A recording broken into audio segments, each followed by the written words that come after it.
गर्मी के इस भीषण मौसम में जब लोग दोपहर की धूप से बचने की कोशिश करते हैं, ऐसे समय में एक व्यक्ति वर्षों से अपने निस्वार्थ सेवा भाव से राहगीरों को राहत दे रहा है। अलवर जिले के प्रसिद्ध जिंदौली गांव, जिसे 52 मोड़ की घाटी और सुरंग के नाम से जाना जाता है, वहीं पुलिस चौकी के पास एक प्याऊ हर आने जाने वाले को ठंडा मीठा पानी पिलाकर राहत दे रही है। इस प्याऊ की खास बात यह है कि इसे चला रहे हैं शिवलाल स्वामी, जो बोलने में असमर्थ हैं, लेकिन उनके जज्बे ने सबको मौन में भी बहुत कुछ कहने पर मजबूर कर दिया है। शिवलाल स्वामी न केवल मूक हैं, बल्कि सीमित संसाधनों के बावजूद हर साल गर्मियों में ठंडे जल की प्याऊ लगाकर राहगीरों की सेवा करते हैं।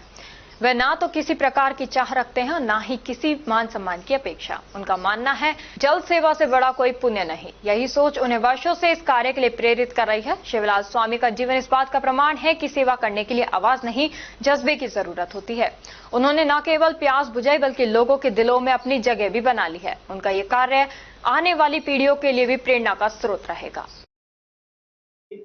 हमारे इस जिंदौली ग्राम के शिवलाल स्वामी, जो कई वर्षों से मैं देखता हूं उनको मूकता और बधिरता होते हुए भी जन सेवा जन कल्याण के लिए ऐसी भीषण गर्मी में जब हम लोग घर से निकलना पसंद नहीं करते और वो व्यक्ति राह में खड़ा होकर के, रोड के किनारे खड़ा होकर के और ठंडे मटके पानी के भर के सबको जल प्रदान करते हैं, ऐसा लगता है कि शायद इनको अपनी प्रारब्ध को ज्ञान हुआ हो, भान हुआ हो और हम सबको शिक्षित और इस बात की प्रेरणा देने के लिए वो इस बड़े महान कार्य को करते हैं।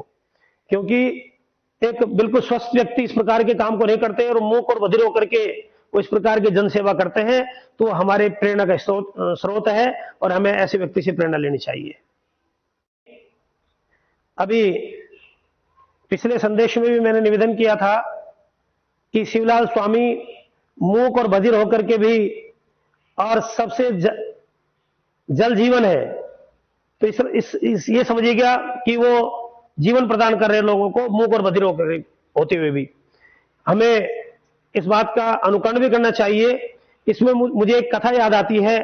एक प्यासे दुखी व्यक्ति किसी के घर के सामने जाकर के दरवाजा खड़खड़ाता है।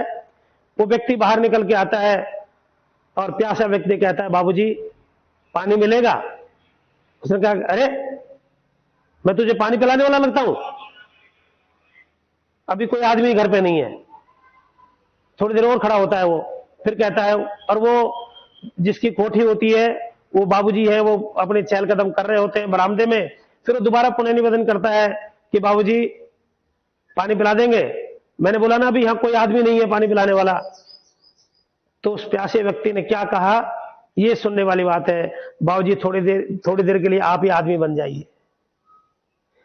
मैं देखता हूं कि सच में हमारी इंसानियत, हमारे अंदर का जो आदमी निकला हुआ है, हम सिर्फ बाबूजी हो गए हैं, बाबू हो गए हैं, इसलिए जन सेवा नहीं करते। ये जन सेवा शिवलाल स्वामी जी से हमें सीखनी है और आगे बढ़ाना है इसको।